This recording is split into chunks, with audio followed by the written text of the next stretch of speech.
ሰላም ሰላም ሰላም ሰላም ውድና የተከበራችሁ የኔ ተወዳጅና እንቁ ፋሚሊዎች እንደምን ቆያችሁልኝ? እኔ በጣም ደህና ነኝ፣ እግዚአብሔር ይመስገን። እናንተም በያላችሁበት የዓለም ዳር ድረስ እንደ ሁልጊዜው ሰላማችሁ ብዝት ይበልልኝ እያልኩኝ እንግዲህ ዛሬ በአዲስ ቪዲዮ እናንተ ተከስቼላችኋለሁ።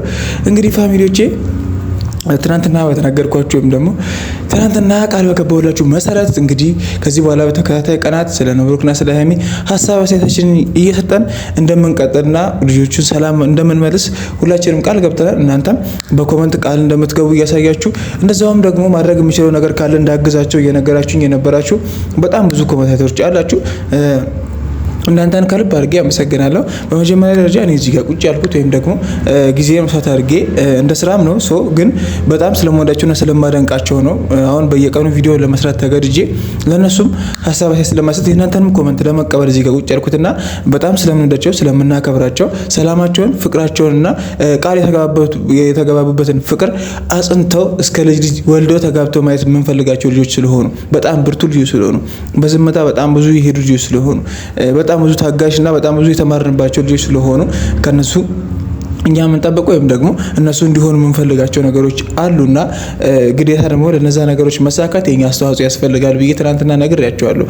በጣም አሉታዊ የሆኑ ኮሜንቶችን የምትጽፉ ሰዎች ባትጽፉ ጥሩ ነው። እኔ በጣም እርግጠኛ ነኝ ልጁ የብሩኬ እንዳልሆነ በጣም ብዙ ጊዜ ነግሬያቸዋለሁ ብያቸዋለሁና ይሄ ነገር ይዋ ሊደር እንጂ እውነቱ መውጣቱ አይቀርም። እኔ ብሩኬን ማገዝ በምችልበት መንገድ አግዘዋለሁ። አሁንም የምነግራችሁና የማረጋግጥላችሁ ነገር እሱ ነው። ብሩኬን ማገዝ ባለብኝ ነገር ሁሉ አግዘዋለሁ። እኔ የእዩን እህት ስለምግባባት እሷን አግኝቼ ነገሩ ወዴት አቅጣጫ እየሄደ እንደሆነና ኮዴት እንደሆነ ብቻ በደንብ አድርጌ ለማረጋገጥ እሞክራለሁ። ሰከንድ እዩን ራሷን ማግኘት ካለብኝ በቴሌግራም እዩን አውርቼ የተለያዩ ነገሮችን በቃ ምን ለማድረግ እያሰበች እንደሆነ ከሀሳቧ እሷ በግልጽ ባስ ነገረኝ ራሱ ከሀሳቧ ከምታደርጋቸው ነገሮች ለመረዳት እየሞከርኩኝ ነው። አሁን እሷን ደግሞ ባወራው ቁጥር የሆነ ነገር ሊፈጠር ይችላል ብዬ ስለማስብ ነው። የእህቷ ጓደኛ እንደሆንኩኝ ስለምታውቅ ማለት ነው። እና በእነዚህ አይነት ቪዲዮዎች እንደምሰራ ላታቅ ትችላለች፣ ቻናሌ ላይ ላታቅ ትችላለች ምናምን ብታቅም ችግር የለውም፣ ጉዳይ አይሰጠኝም። ለምን እኔ ነፍስ ማዳን ወይም ደግሞ ከብሩኬ ጋር ያለ ግንኙነት እውነት ይሁን ውሸት የሚለውን ነገር ማረጋገጥና የልጆቹን ሰላም መመለስ እንጂ ታርጌቴ ከእዩ ቤተሰብ ጋር ወይም ከእዩ ጋር ያለኝን ሰላም ማራመድ ወይም ደግሞ የተለየ ግንኙነት ወዳጅነት ፈልጌ አይደለም። እዚህ ጋር ብሩኬና ሀይሚ ይበልጡብኛል። ከነሱ በኋላ ነው የማውቃቸውም። እኔ ከብሩኬ በኋላ ነው እነዩን ማቃቸው። ጀመር እዚህ ሀገር የመጡት በቅርብም ስለሆነ ወደ ቡታጅራ ከቡታጅራ 78 ኪሎ ሜትር ርቃ የምትገኝ ትንሽ ከተማ ነች። እዛ ነበር የምትኖር የነበረው። ወልዳም እዛ ነበር ሄዳ የነበረው እናቷ ጋርና በጣም ብዙዎቻችሁ እያመናችሁ የመጣችሁበት ወይ ስላለ ነው አሁን ይሄን ነገር ለማብራራት እየተገደድኩ ያለሁት። በጣም ብዙዎቻችሁ ማለት ነው። እኔ አሁን ሀይሚ ስትሰቃይ ሀይሚ እንደዚህ ስትሆን የትናንትናው ቪዲዮ ማላ ሀሰን ሹርሊ በጣም ልክ ነው እያደረገው ነገር ልክ ነው በጣም ለምን ሀይሚ ሰላሟን እያጣች ሰላሟ እየተነሳች በየሰዓቱ እየተጨቀጨቀች እቺ ልጅ ጭንቀቷ እስኪ ጥላት ድረስ ደርሷል። በጣም በሽታ ነው ጭንቀት። በጣም የምታውቁ ሰዎች ያላችሁ አይደል እንዴ? በጭንቀት ታሞ አይምሯቸው በሽተኛ ሆነው ጸበል አማኑኤል ኤቭሪቲንግ በጣም ብዙ ቦታዎች የሄዱ የተከራቱ ሰዎች አሉ እኮ በጭንቀት ምክንያት ብቻ። እቺ ልጅ ከጭንቀቷ መገላገል አለበት፣ ወይም ደግሞ የሚያስጨንቃትን ነገር እንትን ማለት መፍጠር የለብንም። ይሄ ነገር በሰላማዊ ሁኔታ መፈታት አለበት። ስለዚህ እንደዚህ ከማድረግ መቆጠብ አለብን ምናምን ብለን በግልጽ አሁን ሀሰን አዲስ አበባ ሄዳ ራሷ እንድትረጋጋና ይሄ ምርመራ የሚደረግም ከሆነ በአዲስ አበባ መደረግ እንዳለበት ነው እኔም ተናግሬያለሁ በግልጽ። ለምን እዩ የራሷ የሆነ አቅጣጫ ይዛ እየሄደች ነው። ብሩኬን እጇ ማስገባት እንጂ የማንም ሰው ደህንነት ጤንነት ምናምን አይመለከታትም። ፍፄ ተናግሯል። ብቻዋን ስለ ራሷ እያሰበች ያለች ልጅ ልጅ ብቻዋን ስለ ራሷና ስለ ራሷ ስለ ልጇ እቺ ልጅ ስለ ብሩኬ ህይወት፣ ስለ ሀይሚ ህመም፣ ጭንቀት፣ ስለማን ጉዞ፣ ስለምንም ነገር አይመለከታትም። በቃ ጭንቅላቷ ስለ ሁሉም ነገር አስወጣ የራሷን ላይፍ ማስተካከል ብቻ ነው። ብሩኬን እጇ ማስገባትና ህይወቷን ሰላም ማድረግ ብቻ የሚታያት እሱና እሱ ብቻ ነው። የራሷ እቅድና ፍላጎት ያላት ልጅ ናት እቺ ልጅ። ምንም ተወያይታ ተነጋግራ ሀሳብ የመፍታት ችግር እንትን ያለባት ልጅ አለች። ይሄን ነገር መሸሽ እንጂ ከነሱ ጋር መጋፈጥ እቺ ልጅ ወሬዳ ነገር ነው የሚለው አይደለም። ሀይሚ ብሩኬ የሚታመማል ነገር በቃ እነዚህ ልጆች የመለያየት መሀላቸው ያለውን ጋፕ የማስፋት እየተፈጠረ ያለው ነገር ቃንክሬት እንትኑ ጨምሮ ክፍተቱ ጨምሮ እነዚህ ልጆች የተጋቡትን ቃል እስከ መርሳት ድረስ እናንተ የምትሉት እንደዚህ የምትሉ ሰዎች ራሱ ያላችሁ ኮመንት ላይ እንደዚህ አይባልም። ቃልሽን አትርሺ፣ ቃላችሁን አትርሱ፣ ኤቭሪቲንግ። ከዛ በኋላ ደግሞ ምን ትናንትና የተናገርኩት ኮመንት አለ ያን ቀስ ሲዘለዝበት ምናምን እንደዚህ አይነት ኮመንቶች አይጻፉም። እነዚህ ልጆች ውጥረት ውስጥ ነው ያሉት፣ አሁን ጭንቀት ውስጥ ነው ያሉት እኮ ውጥረት ውስጥ ነው። ብሩኬ የውሳኔ ሰው አለመሆኑ ሊጎዳው ይችላል። ሁሌም የምነግራችሁ ትናንትናም ተናግሬያለሁ። አሁንም ሀሳብ አስተያየት ካላችሁ ኮሜንት ላይ አስቀምጡ። ብሩኬ የውሳኔ ሰው አለመሆኑ ሊጎዳው ይችላል። ሃይሚ ግን ይሄ ነገር በመፈጠሩ የማይመለከታት ጉዳይ ነው። እሷ ብሩኬን በማፍቀሯ ወይም ደግሞ የብሩኬ ፍቅረኛ በመሆኗ ህይወት ከሱ ጋር በማሰቧ ነው ይሄ ነገር እየደረሰባት ያለው አይደለም። እቺ ልጅ ልንረዳት ይገባል። ብሩኬ የውሳኔ ሰው ሆኖ እቺ ልጅ ከዚህ አይነት ጭንቀት ውስጥ ማስወጣት ካልቻለ ወይም ደግሞ ነገሩን ሙሉ በሙሉ እርግፍ አድርጎ ትቶ ወደ ቡታጅራ ወደ አዲስ አበባ ተመልሶ ይህንን ምርመራ እኔ በራሴ በኩል ቃል እገባለሁ የልጅቷን የዲኤንኤ ናሙና ጽድት ያለ ናሙና ለማምጣት ቃል እገባለሁ ለሱ ለብሩኬ ማለት ነው። የራሱን ምንም አድርጎ መውሰድ ይችላል ብዬ ስለማስብ የራሱን በእርግጠኝነት ወስዶ ራሱ እዛው አስመርምሮ በጥንቃቄ በተሞላበት መንገድ ተጠብቆ ነገሮች ልክ እንደዚህኛው የተዝረከረከ ወይም ደግሞ እዩ ብቻዋን ሄዳ እንደፈለገች የምታደርገው ጉዳይ መሆን የለበትም። እዩ አዲስ አበባ መሄድ የለባትም ሲጀመር በቃ ይቺ ልጅ የራሷ የሆነ ሴራ አላት ብዬ ስለማስብ ነው እኔ እንደዚህ ያልኳችሁ ፋሚሊ። የራሷ የሆነ ሴራ አላት። ለዛ ነው እነዚህ ልጆች ለመጥበጥ ነው እነዚህ ልጆች ማሪያውን ጋፕ ለማስፋት ነው። እኔ እነሱን ለማጣላትም ቢሆን ብሩኬን የራሷ ለማድረግ ያው ነው ዞሮ ዞሮ ብሩኬና ሃይሚን መለያየት ነው አይደለም። እነዚህ ልጆች ደግሞ እንደማይለያዩ በጣም ብዙ ጊዜ አረጋግጠውልናል። በጣም በብዙ ነገር ተፈትነው በእሳት ተፈትነው የመጡ ልጆች ናቸው። እኔ ምን እንደምላችሁ አላውቅም። እና ይሄ ነገር ሴራ ነው። አብዛኞቻችሁ ወደ አሜኔታው 80% 90% እያመናችሁ የመጣችሁ ሰዎች አላችሁ። ልጁ የብሩኬ ነው እያላችሁ ይሄ ልጅ የብሩኬ አይደለም።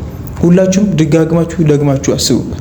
እኔ ማውራት ካስፈለገ እዩን በቴሌግራም ሊሆን ይችላል ዳይሬክት ሊቀጥታ ሄዶ የእዩን ባለም የማግኘት አድቫንቴጅ ስላለኝ እዩን ባላገኛት ማለት ነው ዳይሬክት ሊሄዶ ማውራት ይቻላል። ይሄንን ጉዳይ የምናረጋግጥበት ወይም ደግሞ ከስር መሰረቱ አውጥቶ እነዚህ ልጆች ህይወት የማሳረፍ እዳ አለብን በቃ ሁላችንም። ስለዚህ አሉታዊ ኮሜንቶች አትጻፉ።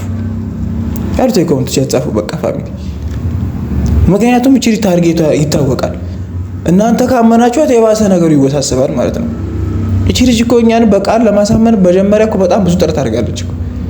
እነ ብሩኬ አሁን ድንገት ቡታጅራ ባይመጡ እቺ ልጅ እኛን ለማሳመን እኮ ጫፍ ደርሳለች። እኛ እነ ብሩኬን ስለምንወዳቸው ስለምናደንቃቸው ስለምናከብራቸው ፍቅራቸውን በቃ በጣም ብዙ ጊዜ ስንመኝ የነበረው ነገር ስላየን ምናምን ደስ ስላለን ሁሉም ነገር ግፍ አድርገን ረሳ ነው እንጂ እቺ ልጅ እኛን ለማሳመን በጣም ብዙ ርቀት ሄዳለች። አሉን ሲላት አሁን በዚህ በኩል ዲኤንኤ መመርመር እንዳለበት ግዴታ ልጁ የብሩኬ እንደሆነ ነው በቃ አረጋግጣ እየተናገረች ያለችው። እና ፋሚሊ እኔ እንዳታምናችሁ ነው አሁንም የምነግራችሁ ነገር ማለት ነው። እንዳታምናችሁ የመጨረሻ ነው የሚሆነው ይሄ ነገር። ማመን እነሱን አመናችሁ ማለት ወይም ደግሞ ከዩ ጋር ያላት ግንኙነት ወይም ደግሞ እዩ ከብሩኬ ጋር ይሄን ነገር አድርጋለች። ስለዚህ ልጁ እኔ እንዴት እንደሆነ ራሱ ግራ ገባኝ እኮ እናንተዋ። እኔ ሃይሚ አርግዣለሁ ስትለኝ አላምን። ለምን ብሩኬ በጣም ብዙ ጊዜ ተፈትኖ በጣም ብዙ ጊዜ ለነዚህ አይነት ግንኙነት ለነዚህ አይነት ነገር ሃይሚን እንዳልቀረባትና ረጅም የሚያስብ በጣም ብዙ ረጅም ርቀት እንዳሰበና በጣም በቃ ስብዕና ካለው ቤተሰብ የተወለደ በጣም በጥሩ ሁኔታ ያደገ ልጅ እንደሆነ ጨዋይ እንደሆነ በጣም ብዙዎቻችሁ ብዙ ጊዜ የመሰከራችሁለት በዛ አንደበታችሁ ነው። አሁን ድጋሚ አንድ ቀሰት የአንድ ቀን ስተት የተለምጸት ምናምን እያላችሁ የምትጽፉት አልተው ያሳውጡ። እንደዚህ አይነት ኮሜንቶች አልጻፉ ባካችሁ። ሁል ጊዜ ብሩኬና ሃይሚ እንደማይለያዩ ጻፉ። በቃ ብሩኬና ሃይሚ መቼም ቢሆን አይለያዩ። አሁንም ይሄን ኮሜንት ብሩኬና ሃይሚ መቼም ቢሆን አይለያዩ እያላችሁ ኮሜንቱን አጥልቁት። በቃ መቼም አይለያዩ። እዩ ስለመጣች እዩ ስለሄደች ልጁ የብሩኬ ራሱ ቢሆን አይለያዩ። ለምን ማድረግ ያለበትን ነገር ያደርጋል። ትናንትና እንደተናገርኩት ማድረግ ያለበትን ነገር ያደርጋል። ህይወት ይቀጥላል። እሷን በራሷ መንገድ ብሩኬን በራሱ መንገድ። ግን ልጁ የብሩኬ አይደለም ምን ያደርጋል? የብሩኬ አይደለም። እኔን ለምንድን ነው የማታምኑኝ ፋሚሊዎች? እኔ ብሩኬን አስገብቼ አንድ ቀን ቪዲዮ ስላልሰራው በጣም እኮ ነው የሚገርመኝ። በጣም ነው የሚገርመኝ። እኔ በጣም ብዙ ርቀት ተጉዣለሁ ከነሱ ቀድሜ በጣም ብዙ ቪዲዮ ሰርቻለሁ። ስለ ዲኤንኤ ምርመራ፣ ስለተለያዩ ነገሮች። እኔ ጸጉሯን ማምጣት እችላለሁ። እሱ በራሱ መንገድ ያችን ነገር ወስዶ ዲኤንኤ ማስመርመር ይችላል። አሁንም በጣም በእርግጠኝነት የምናገረው ነገር እሱ ነው። ዘላለማዊ እረፍት ነው። ምክንያቱም በየሰዓቱ ይሄ ነገር ይነሳል። አሁንም እንደዚሁ ተዳፍኖ ከቀረ የሆነ ሰዓት መነሳቱ አይቀርም። እነዚህ ልጆች ትዳር ውስጥም ቢሆኑ እየተነሳ ይረብሻቸዋል ማለት ነው። አሁን ሁሉም ነገር ምርመራውም ኤቭሪቲንግ መውጣት አለበት። በቃ ሁሉም ነገር ድብልቅልቁ ወጥቶ እውነታው ተጋልጦ እነሱም ማረፍ እሷም እፎይ ብላ ቤቷ መግባት አለበት። አይደለም አንድ ልጅ 10 ልጅ ያሳድገዋል እናቶቻችን በድሮ ጊዜ አይደል እንዴ? ጊዜ ሊከብድ ይችላል ምናምን ብትውስ ያላችሁ፣ ግን የእኔ ልጅ እስካሁን ድረስ ግዴታ የለብኝ። ብሩኬ ደግሞ ልጁ አይደለም። ይሄ በግድ ልጁ የማድረግ እንትን ነው፣ በቃ አድማ ነው ይሄ። በግድ ልጁ ነው ብላ ለማሳመን እየሞከረች ነው። ዲኤንኤ ራሷ ጽፋ ልታመጣ ምን ቀራት? ራሷ እንደዚህ እንትን ብለው ምንም እኮ የቀረት ነገር የለም። እናንተ ደግሞ ካመናችኋት ይሄ ነገር ወደ ሌላ አቅጣጫ ነው የሚሄደው። እናንተ አትመኑ ይሄን ነገር። ልጁ የብሩኬ አይደለም። በቃ እኔ በጣም ብዙ ጊዜ ነግሬያቸዋለሁ። ልጁ የብሩኬ አይደለም። ይሄን አትመኑ። እነዚህ ልጆች ሰላማቸው፣ ፍቅራቸው እንዲመለስ ብቻ ጸልዩ። አሉታዊ ኮመንቶችን አጻፉ። ቆንጆ ኮመንቶች ብሩኬና ሀይሚ እንደማይዳዩ፣ ሁልጊዜም ፍቅራቸው አንድ እንደሚያደርጋቸው፣ ሰላማቸው በቅርቡ እንደሚመለስ ሁላችንም መጻፍ ያለብን ማውራት ያለብን ስለ እንደዚህ አይነት ጉዳይ ነው። ሴጣን አለ እነሱ እንደዚህ አይነት ሁኔታ ውስጥ ሲገቡ ደስ የሚለው በጣም ሴጣን ላለማስደሰት እነሱን ወደ ነበሩበት ለመመለስ የቻለውን ሁሉ ጥረት እናድርግ። እስከ መጨረሻው ስለተመለከታችሁኝ ከልብ አድርጌ አመሰግናለሁ። በቀጣይ ቪዲዮ እንገናኛለን። ሰላም ቆዩ።